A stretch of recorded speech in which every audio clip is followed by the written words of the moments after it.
नमस्कार, मैं विजय कुमार पुनिया तिरंगा भीम चैनल से आपका हमारे चैनल पर स्वागत है।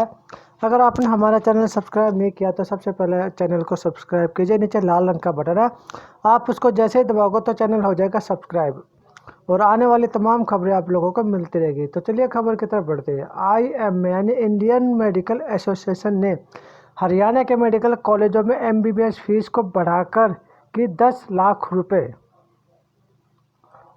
हरियाणा सरकार की चिकित्सा सेवा चुनने के लिए डॉक्टरों को प्रोत्साहित करने के लिए राज्य सरकार ने 6 नवंबर को एक नीति बनाई, जिसमें कहा गया था कि सरकारी मेडिकल कॉलेजों में MBBS डिग्री कोर्स के लिए चुने गए उम्मीदवार को 10 लाख रुपए के वार्षिक बॉन्ड निष्पादित करने की आवश्यकता होगी।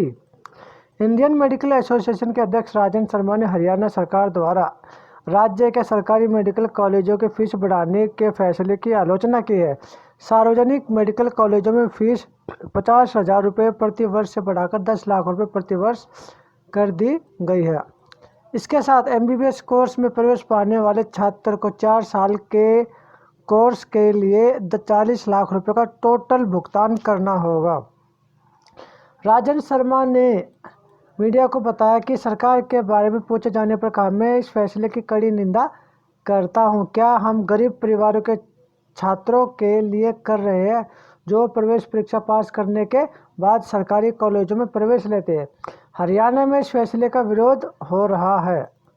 राजन शर्मा ने कहा, अध्यादेश में यह स्पष्ट रूप से लिखा गया कि यदि कोई छात्र हरियाणा सरकार की नौकरी में आता है तो सरकार एक लोन प्रदान करेगी। सरकार EMI का भुगतान भी करेगी, लेकिन रोजगार की गारंटी नहीं होगी। इस अध्यादेश को लाने के लिए क्या आवश्यकता थी? हरियाणा सरकार की चिकित्सा सेवा चुनने के लिए डॉक्टरों को प्रोत्साहित करने के लिए राज्य सरकार ने 6 नवंबर को एक नीति बनाई, जिसमें कहा गया कि सरकारी मेडिकल कॉलेज में MBBS डिग्री कोर्स के लिए चुने गए उम्मीदवार को 10 लाख रुपए के वार्षिक बॉन्ड निष्पादित करने की आवश्यकता है। उम्मीदवार लोन के लिए पूरी तरह से बॉन्ड के बिना राशि का भुगतान कर सकता है, या राज्य सरकार ने इस बॉन्ड राशि के लिए शिक्षा लोन प्राप्त करने की सुविधा भी प्रदान करेगी। यदि उम्मीदवार राज्य सरकार के साथ रोजगार प्राप्त करता है तो नीति के अनुसार सरकार लोन की वार्षिक किस्तें भी चुकाएगी। हरियाणा मेडिकल कॉलेज एजुकेशन और रिसर्च डिपार्टमेंट के लिए शुल्क में संशोधन भी किया गया है और छात्रों के लिए बॉन्ड पेश किए गए, जिसके लिए लोन की प्रणाली भी रखी गई है। लेकिन कुल मिलाकर क्या ये नीति बच्चों के लिए कारगर होगी? जहां कोरोना काल में आज के वक्त में हर एक इंसान गरीबी की रेखा तक आ चुका है और पैसे से काफ़ी कमज़ोर हो चुका है, और जिनका कारोबार तक ठप हो चुका है, यहाँ तक कि लोगों की नौकरियाँ तक गई है, और जिनकी नौकरियाँ तो उनकी सैलरी 50% कम हुई है। और दूसरा, एक गरीब व्यक्ति अगर अपने बच्चों को डॉक्टर या इंजीनियर बनाना चाहता है तो क्या ऐसी फीस से बना पाएगा? क्योंकि उसके पास ऐसी फीस होगी नहीं। और जो होनहार बच्चे होंगे, होनहार बच्चे के माता पिता के पास अगर पैसा नहीं होगा तो वे भी अपने बच्चों को डॉक्टर नहीं बना पाएंगे।